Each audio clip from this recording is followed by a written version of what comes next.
Ladies and gentlemen, please welcome to the podium the sponsor of this session, Rosa Morrow, Associate Counsel from Miller Thomson.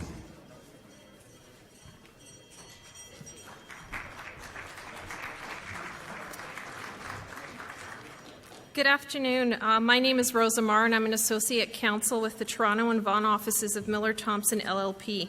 Miller Thomson is a national law firm with over 500 lawyers practicing in 12 offices in 5 provinces across Canada.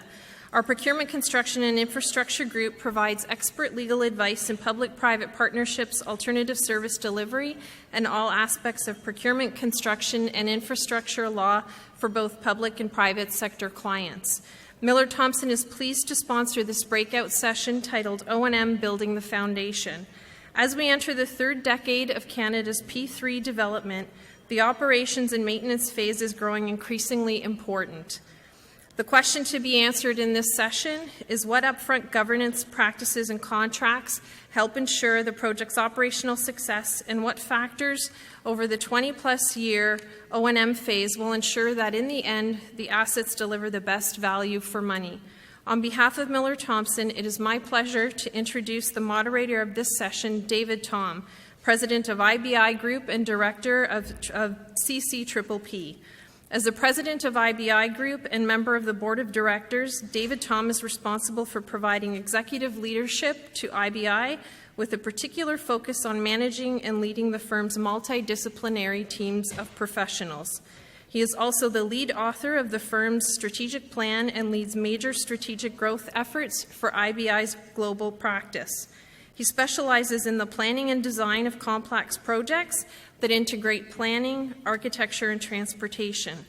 He has had senior responsibility for many major urban developments across Canada, in the USA and internationally, including public-private partnerships and private finance initiatives.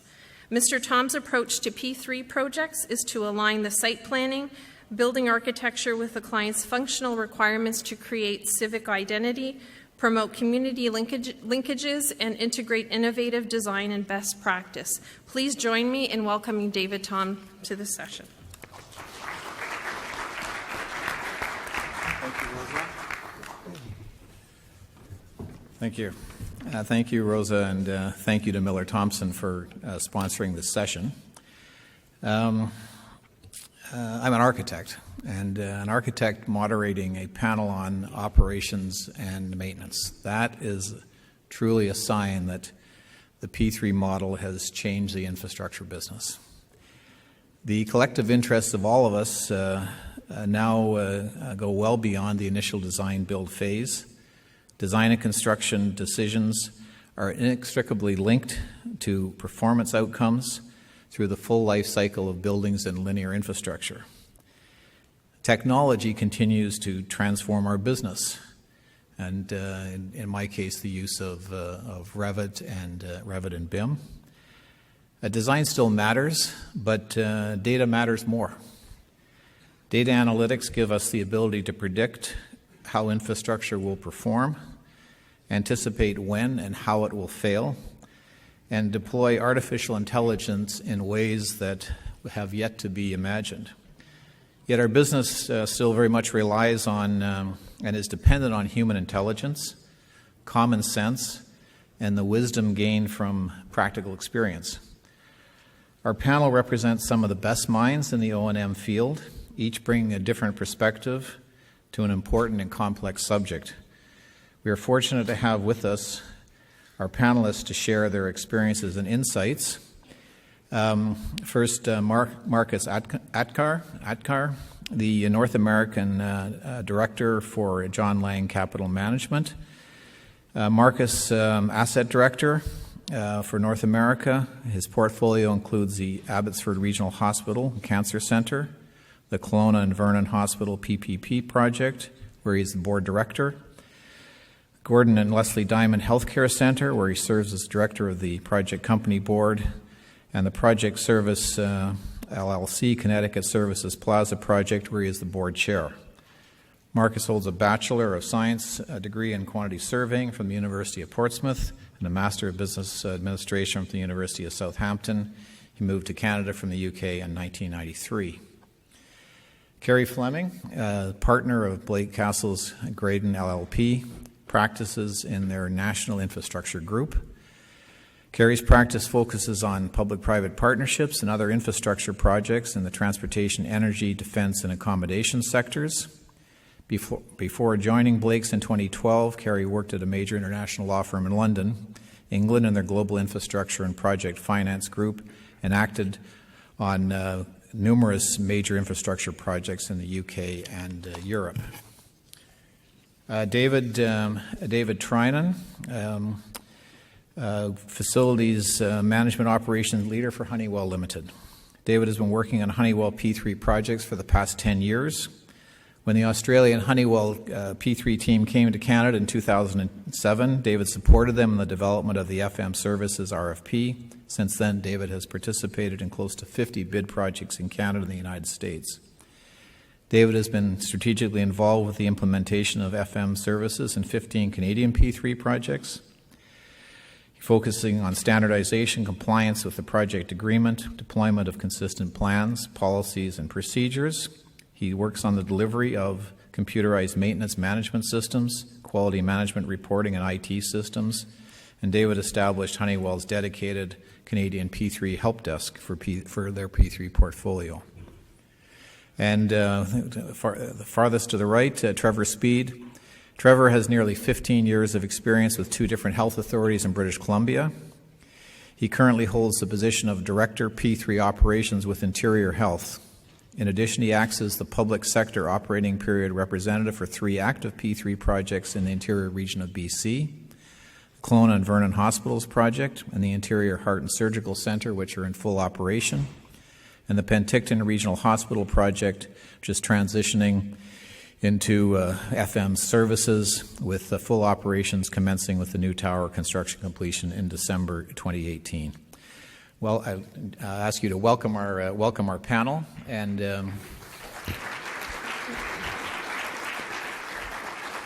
would ask each of you to say a few words before we start with the questions. I guess I start. Yes, please. Okay, thanks. Thanks very much, David. So I've been involved with PPP projects since 2002, when I was involved with the bids for the first 2 healthcare PPPs in Ontario. In 2007, I moved to British Columbia to manage the John Laing portfolio. We have in that portfolio healthcare projects, as David described, as well as a horizontal project, service plazas. The projects that we have are on the more mature side by Canadian standards, and so we have, during our time of operations, been encountered a number of challenges. We don't have the latest versions of the PAs. We don't have the most up-to-date technology, but what we do have, and what Laing works very hard on, is we have some of the most wonderfully functional partnerships imaginable, and that's great credit to our public partners, as well as the design build partners and our service partners.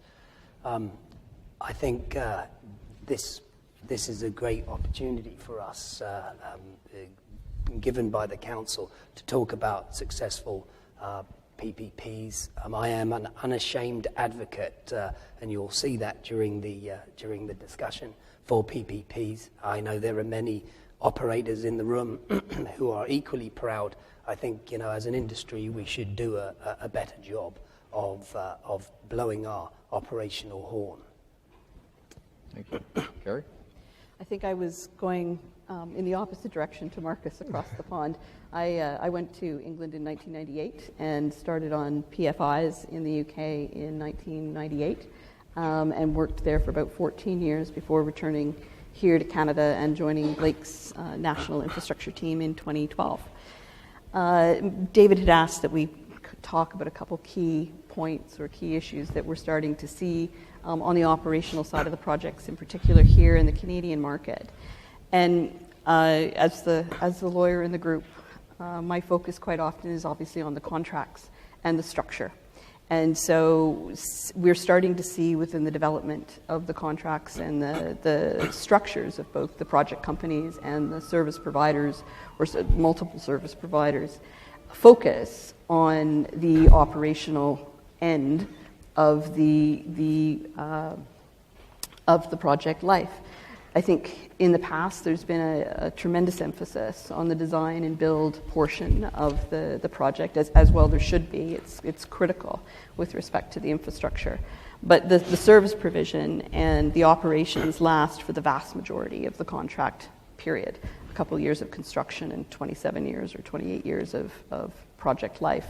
And quite often that's the portion of the project that the users, the public, will engage with. And so there's an increasing depth of experience now amongst those that are providing the services and operating the facilities that allows them to come back to the table prior to financial close and look at key issues within the core documentation, not just the documentation with the authority and the project agreement and the scope of the services and the management of the reporting lines, but also within the subcontract structure between kind of the key participants, the service provider, service providers, and the design builder through the interface agreement and arrangements like that, but also within the structure of the project vehicle and the service provider, and whether or not those the equity participants and the players, the members of the team, are looking to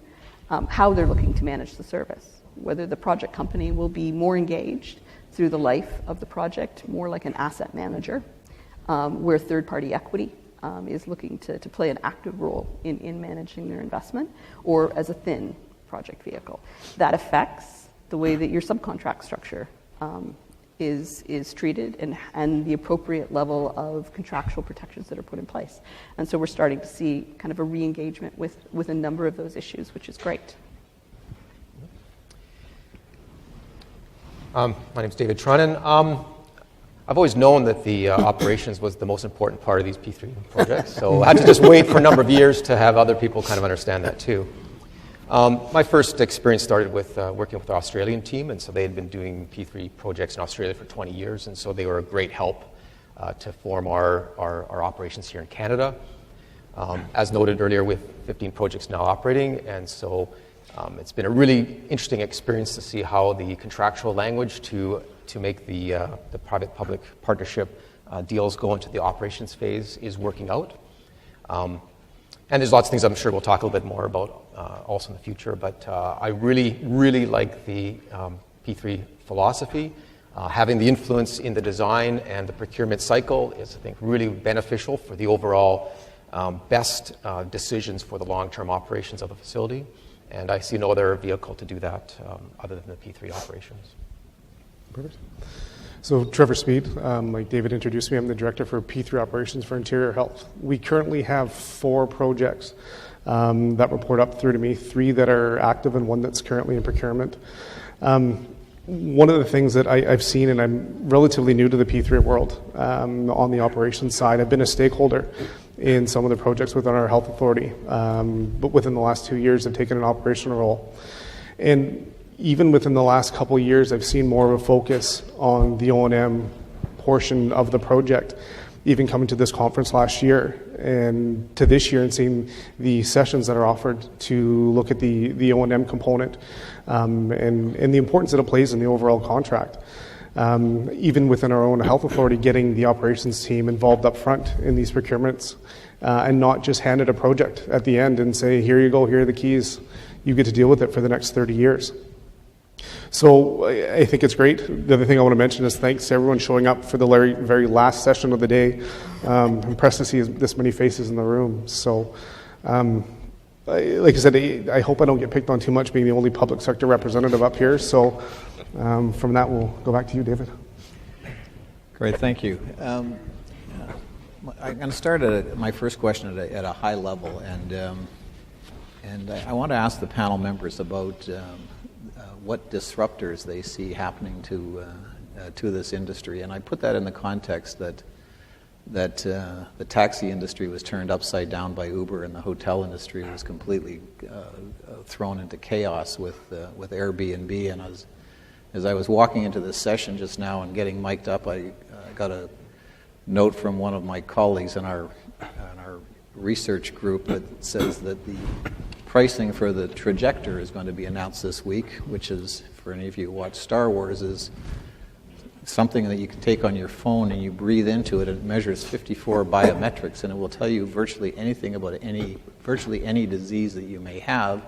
And within the next year and a half, that is going to be available practically free to virtually the entire world, or anybody who has a smartphone. So all businesses are really changing, and I think it's, and I always look at it as what are those disruptors that are coming down the road? What's the bright light of the train coming at us? And I'd ask all of you just to think about that and give me your observations as to what do you think are the things that are going to turn this industry upside down. And Marcus, we'll start with you. Well, just to demonstrate what a dinosaur I am, I know this was geared towards technology, but I have a couple other things, David, that I think have the potential to disrupt our industry and operations and maintenance and the pricing of. And these are through the sort of experiences that we've had on our projects. And one of them is the fact that the BC Limitation Act limits 15 years from the installation for the period in which latent defect can be identified, after which time the design build contractor is entirely off the hook. I wonder if there's a time in the future where, as these projects get more mature, whether service providers may actually price that into their pricing, and that would have a significant impact. The other thing is what would have if the public sector started to use the payment mechanism as a revenue stream. I could see that having a negative impact on the industry. I think that'll do. David, do you have anything to add on this one? Well, I mean, I'm always looking at technology as having some benefits. You talk about technologies changing, and I think that there's a lot of potential for technology to help us as far as the IP networks, the use of video conferencing, the use of video troubleshooting potentially. The idea there is having a chiller expert in some city helping our on-site person diagnose a problem, fixing something quicker. And so those are the types of things as the bandwidth and the real-time video systems, streaming, et cetera, are coming online. I'm seeing that would be a good disruptor we'd like to see. Do you see anything that impacts it relative to P3s when they started? We were just getting into, and this is how time flies, we were just getting into the digital age. A lot of them were done manually. There isn't an electronic copy of an operations manual for some of the early P3s, for example. Do you see that having any impact? Do you want to speak to that, David? Well, I was going to say that we use a lot of that stuff now, right? I mean, so for our operations, all of our service mechanics do all their work on an iPad, right? So they get their work orders on an iPad, they close their work orders on an iPad, they use their iPads to link up to wiki sites so they can pull down their operation and maintenance manuals and or any other kind of troubleshooting stuff. And so I think the technology is here now, at least on that scale. All right.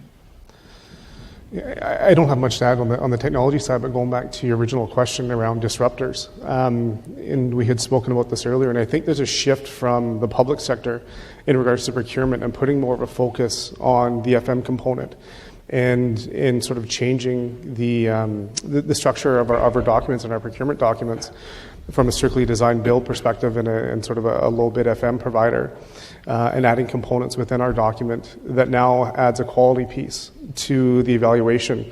And I can speak to the scored elements that we've incorporated into our latest project agreement for Royal Inland Hospital, where there's a quantifiable score that we can apply to some quality components that we're looking at from the FM provider, not just a sort of a low bid or a dollar value attached to it.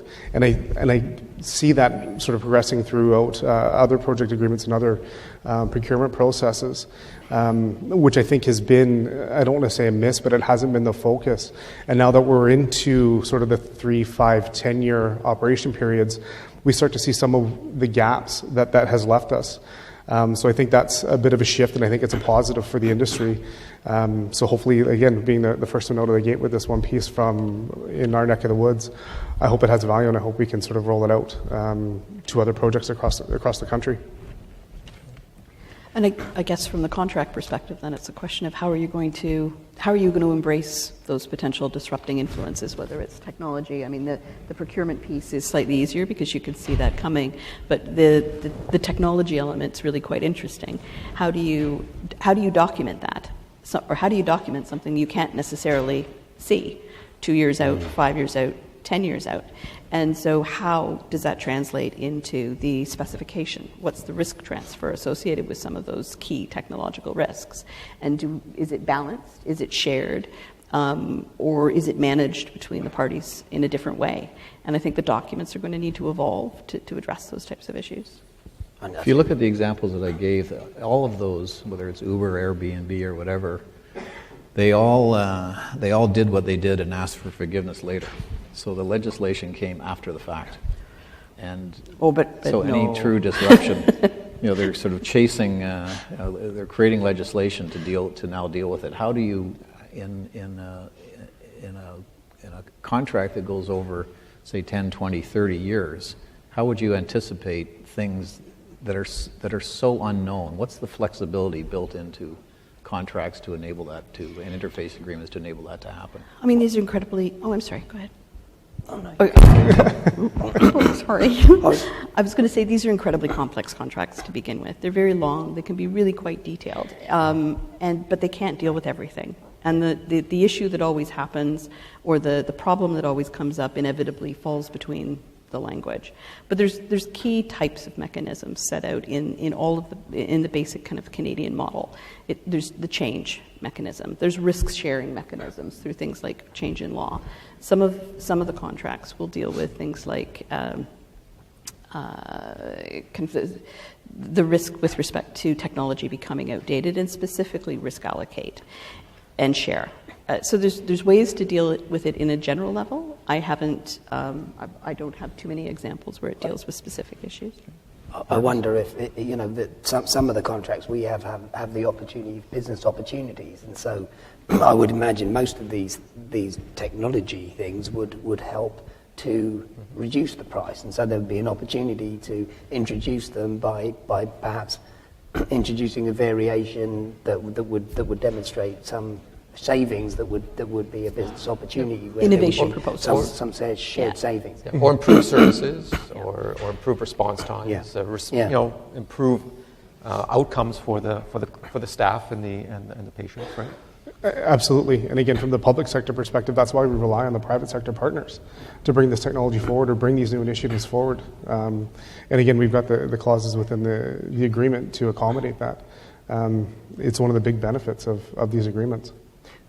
Just to your point at the beginning, David, about how these projects have evolved in terms of technology. One of the first projects that we have, one of the earliest projects, was financially closed in 2005, and we didn't even really get a finalised version of the.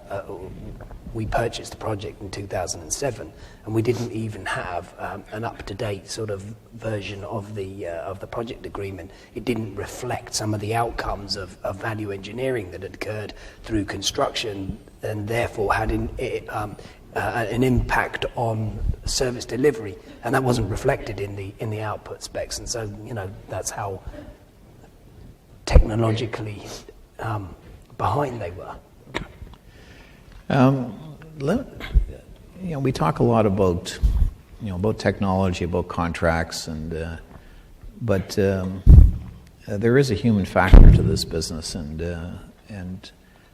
a lot of it is about relationships, and generally, it's relationships between people who are committed to do the right thing.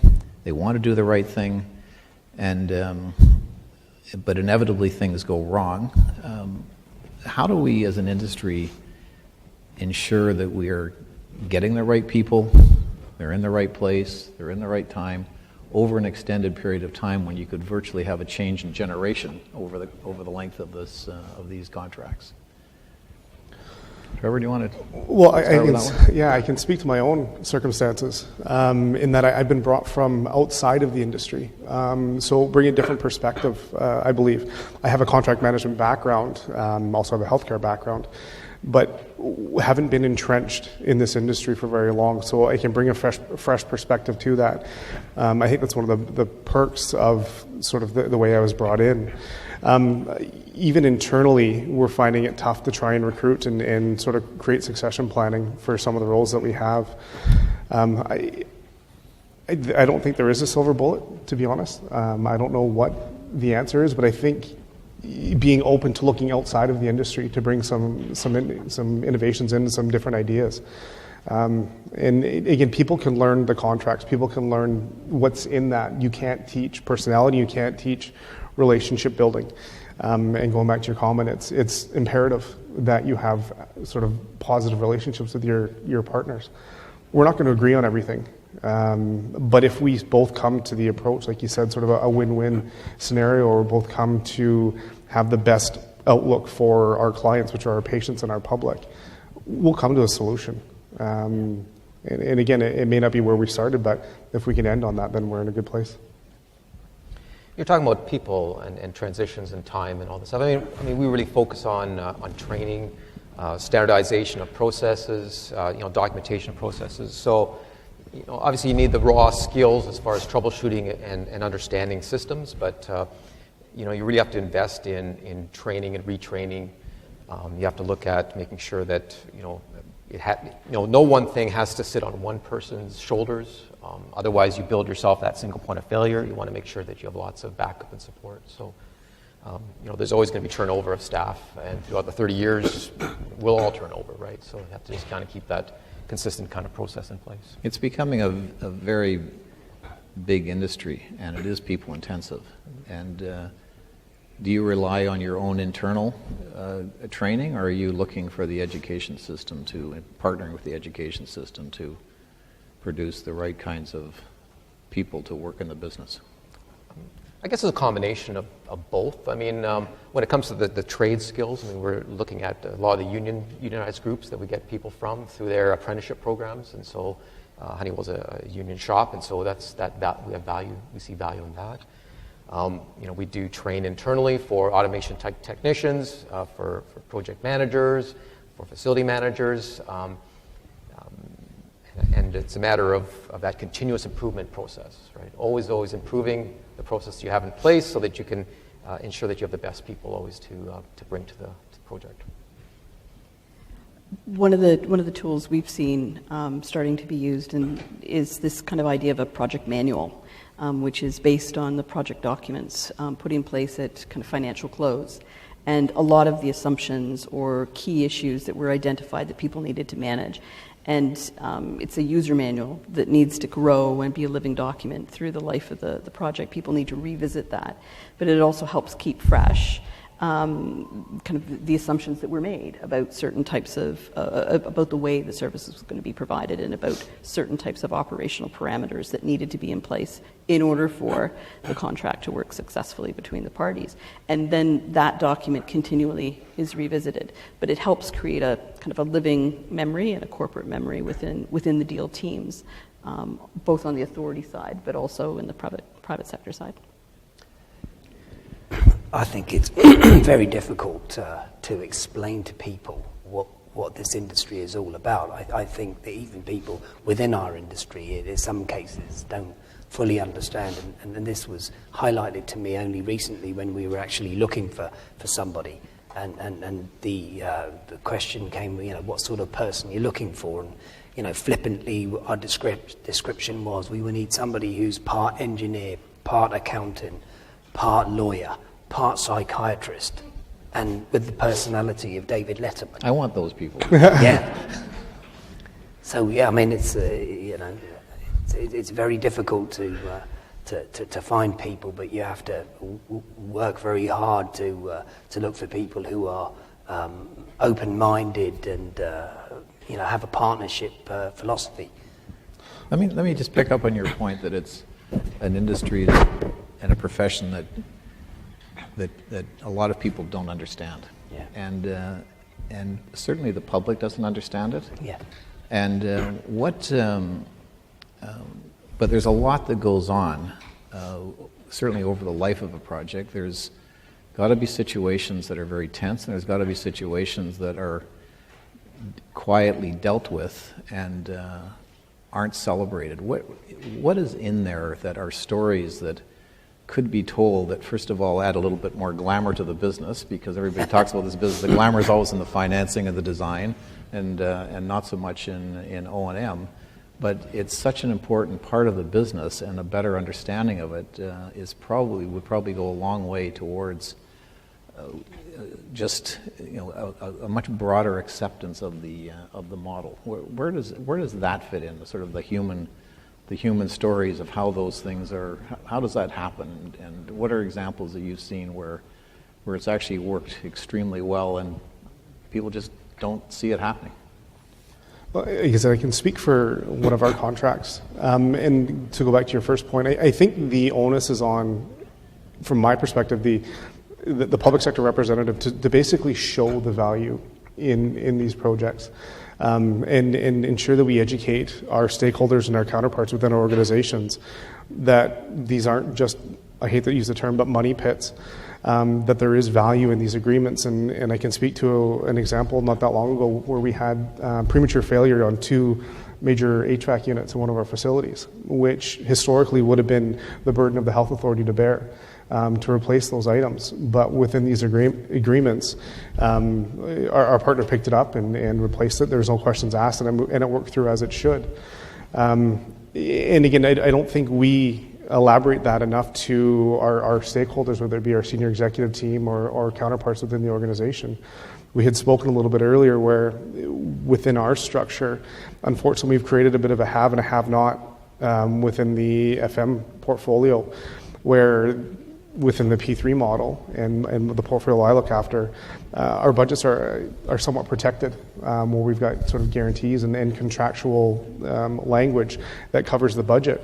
Within our sort of in-house FM model, unfortunately, it's one of those groups that it's the first one that the organization will go to look for cost savings. And going back to some of the comments that Marcus has made about deferred maintenance is everyone's favorite term on the in-house FM side. And I don't think we do enough internally to communicate the value of these projects and sort of highlight some of the wins that we've had. I know, Marcus, you can speak to another one in one of your projects as well, where it's been, again, that risk transfer, a lot of the intent behind these agreements has come to fruition. Yeah, I mean, these things happen. It happens every day. There are examples of the value that we add to the project. It literally happens every day. But I think that the story that you're referring to is one of our hospitals. We have 2-inch hot and cold water pipe distribution throughout the building. We got 2 million linear feet in the building in total. And we found out that we have 2,000 linear feet in 39 different locations that were from outside Canada, and they were starting to crack. And that's not good when you're carrying water in these vessels. So we then discovered shortly thereafter that in our 2-inch distribution system, we actually had 104 valves that didn't hold. And so we had a situation where in order to change a piece of pipe, you had to drain 2 million feet of pipe. Anyway, fast forward to the solution in a period of 6 months, in partnership with the health authority and the many myriad of staff in the hospital and the goodwill that existed, we managed to replace these 39 lengths of pipe and the 104 valves, and it was a significant challenge. But when we did the sort of costing of this, we reckon it probably would have cost the health authority $2 to $5 million. And I think, one of the points that I've made is when a value for money analysis is done at the beginning of the projects, things like that and the myriad of value adds that we bring are ignored. And I think, those types of things need to be considered. I'd also like to suggest that a lot of these projects have very aggressive energy requirements, CO2 reductions, etc. And having that guarantee sit with the private sector partner means that energy guarantee and that consumption will be met throughout the life of the project. And that's a guarantee that you can take to the overall group as far as the value of the P3 model also, I would think. I tend to see the projects when something's gone wrong, so I'm not sure I'm the good news story during the operational phase. Anyway, but what we do see is on all sides, kind of the authority, the private sector, and the bank side, is a desire to make sure that the project continues and the project works. Because going into a long dispute in a big project is not good for anybody, most particularly the public. So there tends to be, in a lot of the projects that we've had the opportunity to work on, in notwithstanding the crisis state of the project or a critical issue or dispute, the parties bring a lot of goodwill to the table to try and solve problems, which is, I think, a testament to the model. I want to ask you about the bid phase, and in particular the relationship between the design build contractor and the O&M service provider. There's a kind of what I would call a natural tension between the two, and how does that play out during the bid phase? Is the risk allocation the right one? Let me ask you about that. Marcus, you want to talk about that one? Sure. We're talking about the interaction between the O&M and the design builder. Yeah, and in particular, how do you ensure that the priorities of both are met? That there is the balance between, obviously, everything. These bids are under cost pressure. Yeah. Best price wins, and it's a combination of first cost and life cycle cost. And how does that play out? How do you ensure that that balance occurs? I think it's most important that and the whole. I think in many ways one of the philosophies of the PPP and one of its success factors is when the service provider, the operations and maintenance team are at the table with the design builder, making sure that the true understanding of how the building will actually be operated. Because, the truth of the matter is, until very recently, I worked for several builders back in the day, and when we were in the first bids for PPPs, the understanding of life cycle was almost non-existent, because most builders, up till 10, 15 years ago, walked away from buildings after 2 years. And so I think, that's why this model is gives such an advantageous outcome, is because you have the expertise of the service provider who knows exactly how the building works, who is able to give that input into the design. Yeah. Trevor, what's your perspective from the public authority side when you're sitting there at the table during the bid phase? And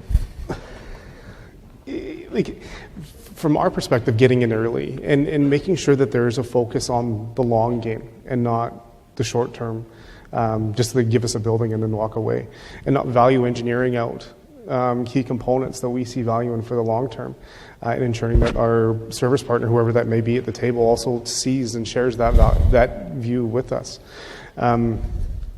It's too easy for sort of the two operational groups to be left out, and we're left with a project that has gaps, sort of for that long-term view. and just to save a few dollars up front where the long-term pain is felt by the authority or service co. So again, it's imperative that everyone that's involved in the project is involved up front in the bid phase. Yeah, no, I would agree 100%. I mean, the RFP bid phase is an exciting time. I mean, it's a really fast-paced. You've got the top designers from each of the firms there. Everyone's really engaged on this, 4, 5, 6 month process to come up with a building that they're going to present to the client and to the authority to pitch their design. And I think that by working really close with the builders, there's a lot of smart engineers and architects out there too that have some ideas, but really haven't been able to maybe push them forward, because if it's just the lowest initial cost, it's not going to go. But having the whole 30-year life cycle outlook on the operations, the efficiencies of the 30-year approach to the overall net present value of the whole project, I think is a really exciting time. And I think that all parties really enjoy that. I know I for sure I've been involved with many, and it's a lot of fun. It's a lot of work, but it's a lot of fun. Yeah. Carrie, I want to ask you about the role and structure of the service provider, and how does the structure of the service provider and its approach to subcontracting impact service provision? So going beyond now the bid phase into the actual operations, give me your comments on that.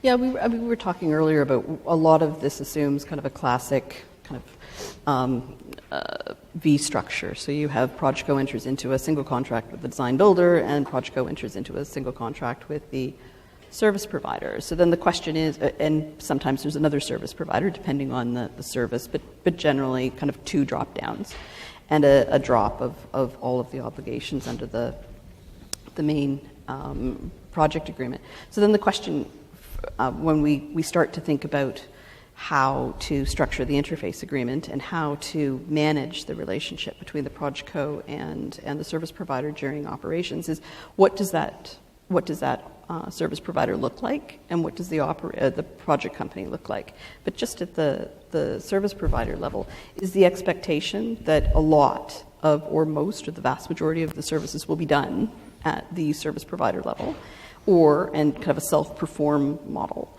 or is the expectation that the service provider will subcontract a substantial portion of its obligations? And both models, we've seen them work. But it introduces different types of risks and considerations that people need to think about, and are starting to think about in a kind of a documented way now within the structures. So where you have a kind of a deep subcontracting chain, there's an outsource from the subcontractor down. One of the things we were talking about, Trevor, was the relationship. How does the authority maintain the relationship with the person that's actually doing the services on the ground? And what are different types of mechanisms that might be put in place in order to address kind of a deeper subcontracting chain, as opposed to just looking to the service provider, who's kind of the face of the service generally? Yeah, one of the issues that we've run into when there's a number of subcontractors involved is the convoluted process to get stuff done. Each organization has its own org structure and their own policies and processes. And when you start layering them on top of each other, it can get really difficult for us to move forward, and it's inefficient. We go through and we request Service A. Well, then we go to Service Project Co, who goes to Service Co, who goes to their subcon, who goes to another subcon. And you start layering it all, and it convolutes the process, and it sort of, I think, takes away some of the efficiency that we've got built within these contracts. We had, again, earlier talked about this, and again, there are KPIs and there are sort of performance metrics that need to be met. I'd rather not use them. I'd rather a quality service be on the floor right up front, and us not have to go through the deduction model or the deduction phase to try and sort of incent quality service. And that's one of the risks that we see when you start outsourcing what we would deem sort of a key service that we need on site, or a key service that Service Co should have under their umbrella. Like I said, I see risks, and we have sort of felt those. If the agreements aren't in place, and again, if it's not structured properly. We also talked about that it can work if there's enough autonomy given to the subcontractors who are at the facility to sort of make some of those baseline decisions and are not stuck in the bureaucracy up the chain to ensure that we get the quality product we require on the front lines. And there's an obvious tension there because the contracts are set up at the beginning in order to address a number of issues, not the least of which are those that the banks have with respect to maintaining and understanding the project, making sure that it's a successful project and things don't go slightly off the rails, and having kind of autonomy granted kind of further down the food chain potentially puts the person first in line, the project company, into a position where it may not be able to manage some of those promises that have been made. And so it's the contractual structure's there for a reason, but the question is then what can we put in place to manage some of those issues where there's a perceived inefficiency within, for example, a deep subcontracting chain, if that's the subcontract structure that the service provider's adopting. But I just want to talk about your issue. I mean, there are timelines that are in the contract to be met, and those should be met. It shouldn't be for you to say, you don't have to meet those because you have 5 levels deep. That should be up to the service provider or Project Co as the parent group, right? So, from our perspective, we look at the best person who can fix the problem the fastest is the best answer in our mind. And I agree. And again, the KPIs are there, but there is an inherent risk with not having the services in-house or on campus, depending on what we're looking at. And that's one of the risks that I see, and I'll use a healthcare example in our sort of medical device reprocessing. So where we get all our sterilized equipment for ORs and operations. If there isn't trained technicians on staff or quick access to fix these machines when they go down, we lose our capability. We start affecting ORs. We start affecting operations, and our whole business model gets thrown. Mm-hmm. I don't want to come at you for a penalty or a deduction. That doesn't give me what I need in the end. I would personally rather have the services on site and be provided, and the penalty structure be sort of secondary to the discussion. And that's sort of my view is more on quality, or the public sector's view, I think, is more on quality from that perspective. So, Trevor, sorry, Dave, but from your perspective, then, when you're selecting proponents, you're going to look at a team that has a more integrated structure more favourably than one that might be a little bit more long in terms of... It goes back to the comment earlier where we've sort of incorporated the scored elements component, looking at sort of the quality of the service co. One of the pieces we're looking at is sort of trained individuals within their team that are going to be managed by that service co or part of that team. And there's sort of a waiting for that. It's one of the things that we've been, I think, very vocal about within the projects that we've got and the contracts that we've got, that it's very important for us to have this skill in-house and easily accessible and not rely on a road-based model or a subcontracted model where, again, the inherent risks of them not being able to get to the site in a timely fashion. Someone is easy in a small town that we operate in, not picking up their phone after hours. That could have a huge impact on operations. So to not have to rely on that or use that as the model, there's benefit to us, again, to have the in-house trained staff. There are two questions from the audience that are related to this subject, right, that we're discussing. The first is, should project agreements be updated regularly through the life of the concession? I think they are, aren't they? Certainly in the projects that we have, that we have a system where we issue advices between the health authority and Project Co, and we append. I think on one of the projects we have 1,500 from the health authority and 1,200 from ourselves, so a total of 2,700 amendments. So I would say that is happening on a regular basis. I don't know what your experience is. Yeah. I mean, if there's efficiencies that can be agreed upon, sometimes these contracts, as you said, they're very large and complex. There's gray areas, and so there's some opportunities to tidy up some things sometimes, sure. I mean, we found it really quite helpful when they do, kind of when the projects do get to us and there's some kind of a major change and you're needing to deal with that. Quite often you have a whole bunch of these advices and you end up having to do a kind of an amend and restate of the entire contract so everybody's back on the same page. But quite often the contract teams will internally have already been doing that exercise in kind of a track changer format and noting when it was agreed and how it was amended, and the parties have agreed that as they go. But yes, I think 30 years, things change quite a bit. It's helpful to have an accurate record as opposed to somebody going through 1,500 advices to figure out what the position is on clause 4.2. It's nice to be able to go to one document. Yeah, I would agree with that. Yeah, there's 30 years is a long time, and to go through every single minutes of meetings, etc. is good. Yeah. Well, most of these, to be clear, are variations to the building, which by implication are changes to the project. Mm-hmm. Yeah. But is the question broader than that? Is it beyond just the changes that are agreed between the public and private sector that are documented regularly, as opposed to should it be updated to reflect kind of a change in technology or a change in the requirement? I guess as the lawyer on the panel, I would say go through change. There is a question about that, and I'll just read it. It says, future technologies unknown during the bid phase can impact client process, the building infrastructure, as well as making maintenance service delivery more efficient. Service providers can take risk at bid stage and later either make a windfall or lose their shirt. How can these risks be accommodated or may be accommodated in the procurement phase? That's probably a loaded question, but very, very loaded. Take a shot at it. Yeah, I mean, if they make a windfall or lose their shirt, I mean, that's in very, very much the philosophy of these. I mean, the same is true for life cycle.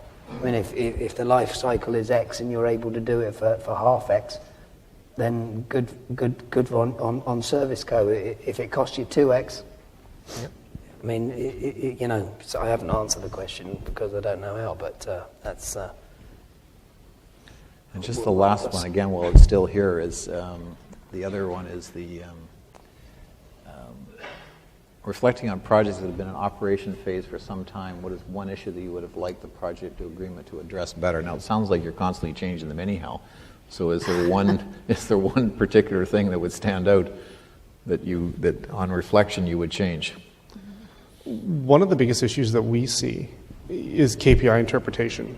And I hate the word interpretation because it causes issue on all of the contracts we look at. And intent is the other one that sort of gets me as well, is that we go in with intent or intentions with the KPI that we've written within the PA.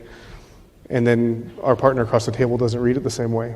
I think not so much we can change it within the project agreement, but I think up front in the relationship building is focus on the key KPIs that are important to us, and there's dozens of them in each project agreement. Look at the ones that are important to us, and then sit down and have those discussions up front with our partners across the table and ensure what we intended to happen with that KPI is understood across the table. So when we get to a point where they may not have met the KPI, or there may be we don't get into that sort of that argument and that negative position right off the bat.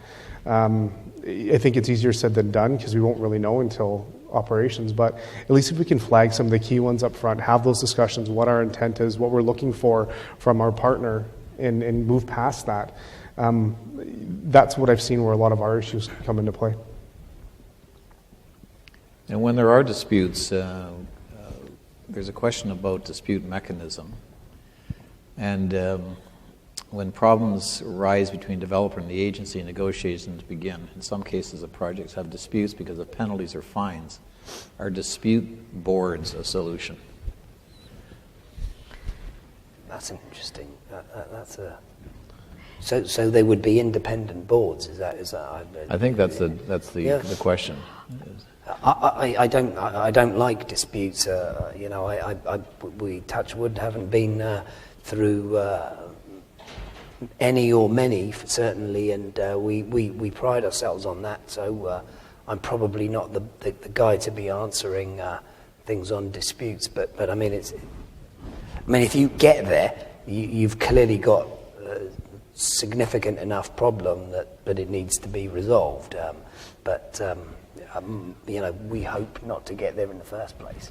I think I would say there's a lot of different dispute mechanisms in the basic structure. Sorry, not a lot, but there are a number. There's the one with the authority, between Projco and the authority. There's the one with the design builder, between Projco and the design builder. There's another one between Projco and the service provider. There's one into the interface agreement. So that's 4 so far, and that's not to your second tier of issues. So I haven't seen it adopted here, but as disputes become kind of more prevalent within the operational phase, because that's when you have these disputes, and they tend to cross over between issues associated with the build and on the actual provision of the service. What I have seen put in place is not a board, but a kind of multilateral dispute agreement where all core parties sign up to a single process within one agreement. So it's another form of a direct agreement to establish privity between the authority, the Projco, the design builder, and the service provider. I haven't seen that generally adopted. There's other provisions within the models here in Ontario and NBC in terms of joinder and equivalent project relief to allow parties to sit at the right table and take responsibility for the risks. But a disputes board could similarly operate like a multilateral agreement, but all parties, again, would need to agree to that. It's an interesting idea. And just one other question so I can finish the questions that are on the screen here. How are O&M companies managing the risk of potential increases in minimum wage in the future?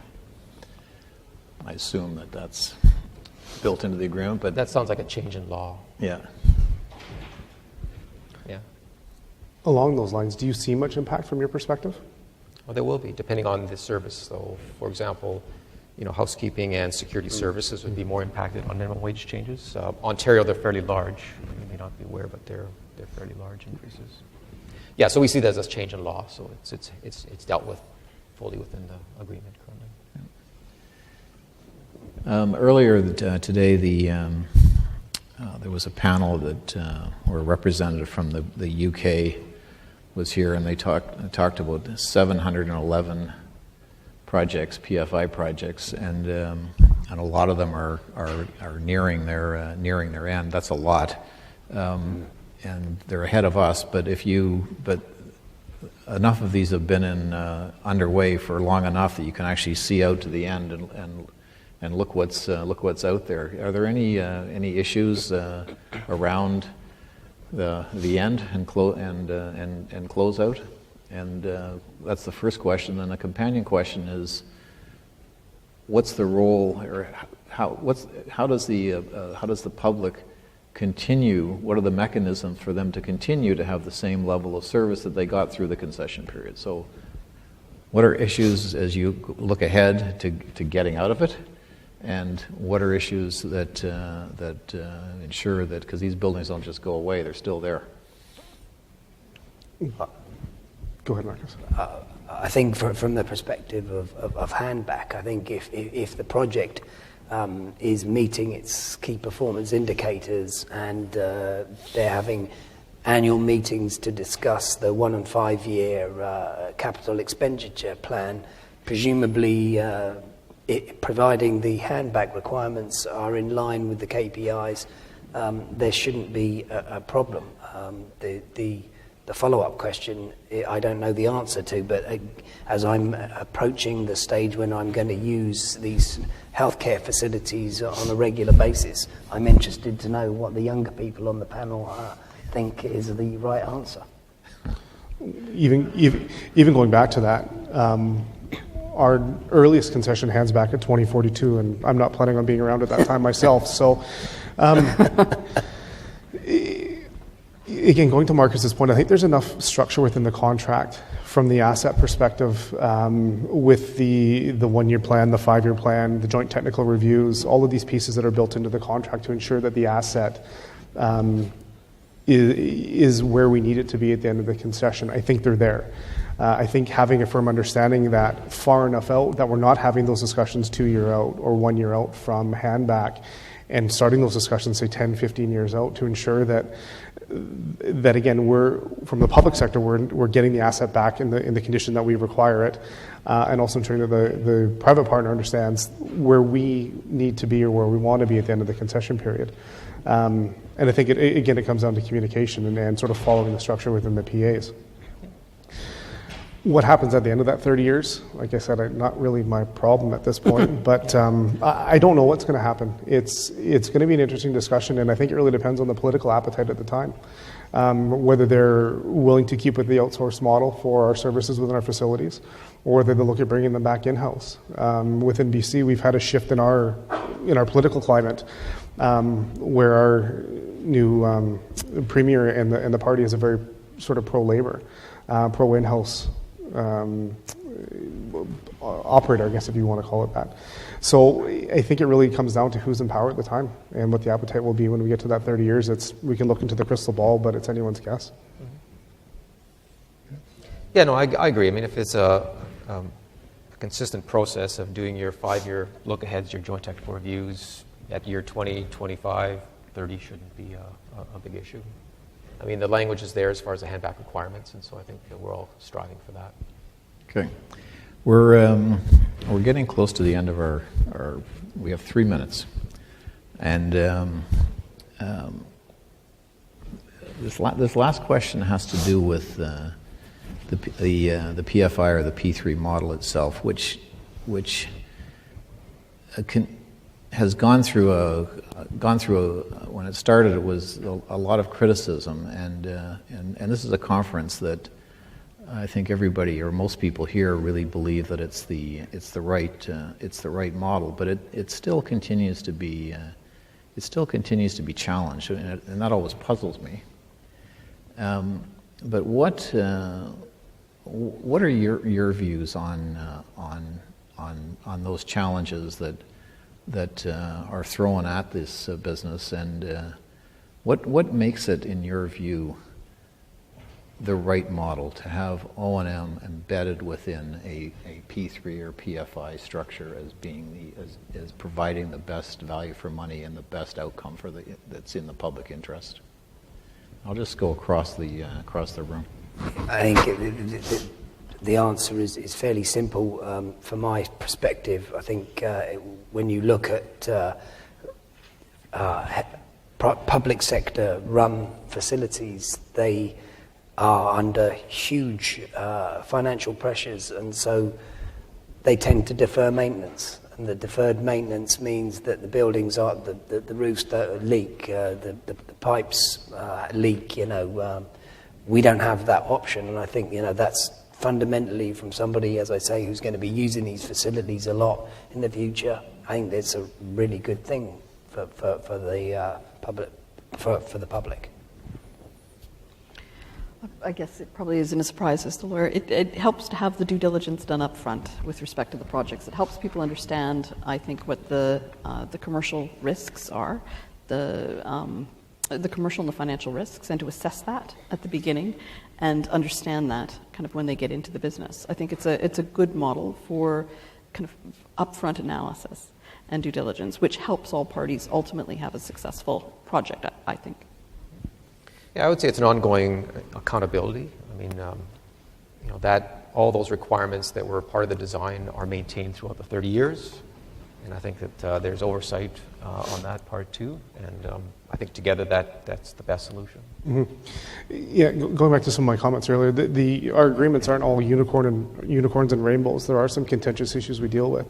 The one thing I think this model does from a public sector, though, is it forces us to realize the actual costs of maintaining facilities.